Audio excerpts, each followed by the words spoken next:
हम ही सतोप्रधान हैं और हमको ही पहले बाबा से मिलना भी है। बाबा से मिलना है, अभी मिले नहीं है।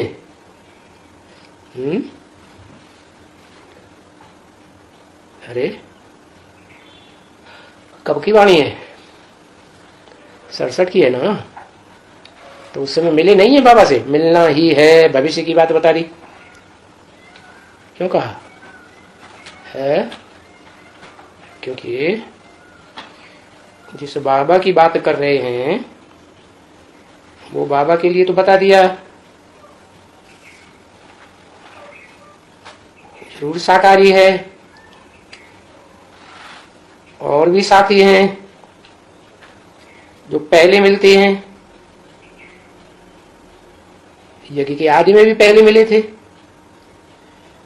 परंतु उस समय कुछ पता नहीं था साकार और निराकार की मेल का।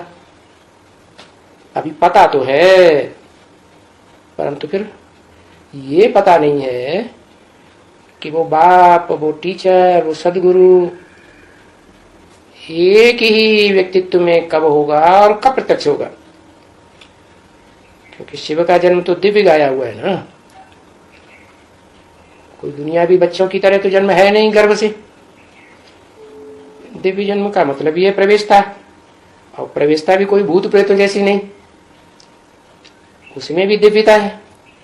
क्या भूत प्रेतों का तो पता चल जाता है कब आते हैं कब चले जाते हैं, और शिव बाबा का तो पता ही नहीं चलता कब आते हैं कब चले जाते हैं। दूसरी बात, आत्मा तो गर्भ में भी आती है, वहां तो माता को कुछ न कुछ चुर्र का पता चलता है।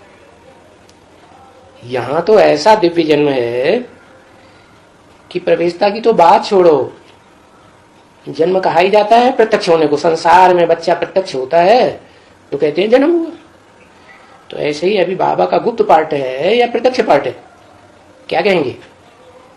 प्रत्यक्ष होता तो सारी दुनिया जानती जल्दी जल्दी, तो गुप्त पार्ट है।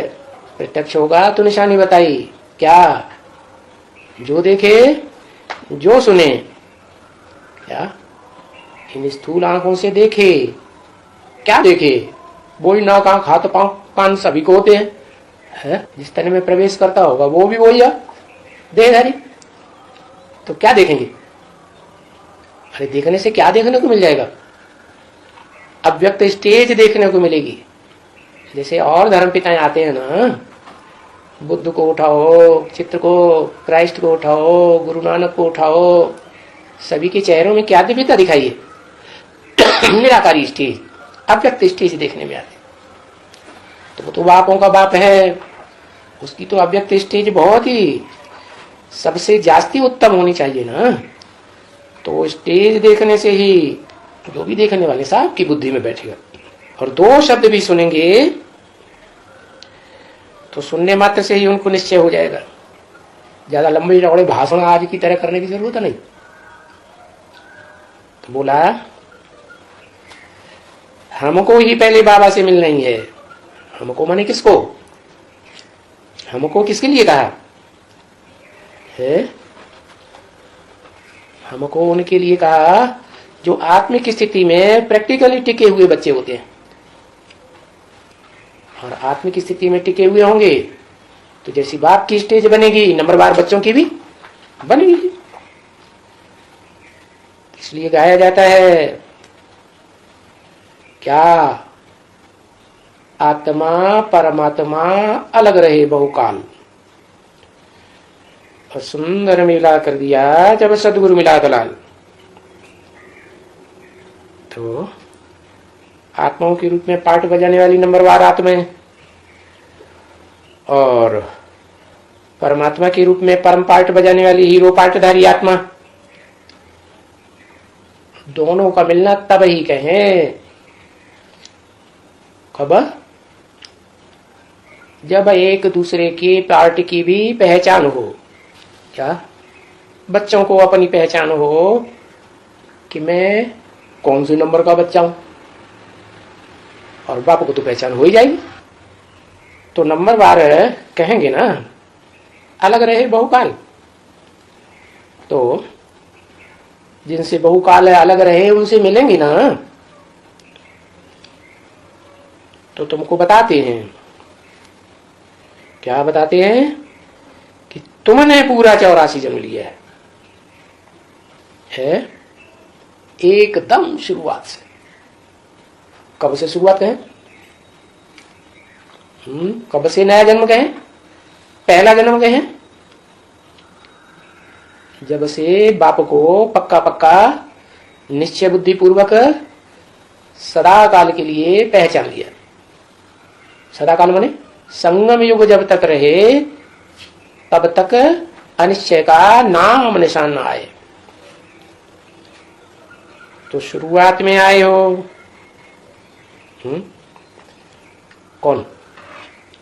जो आत्मिक स्टेज में टिकने वाले बच्चे हैं वो कब आए यज्ञ में?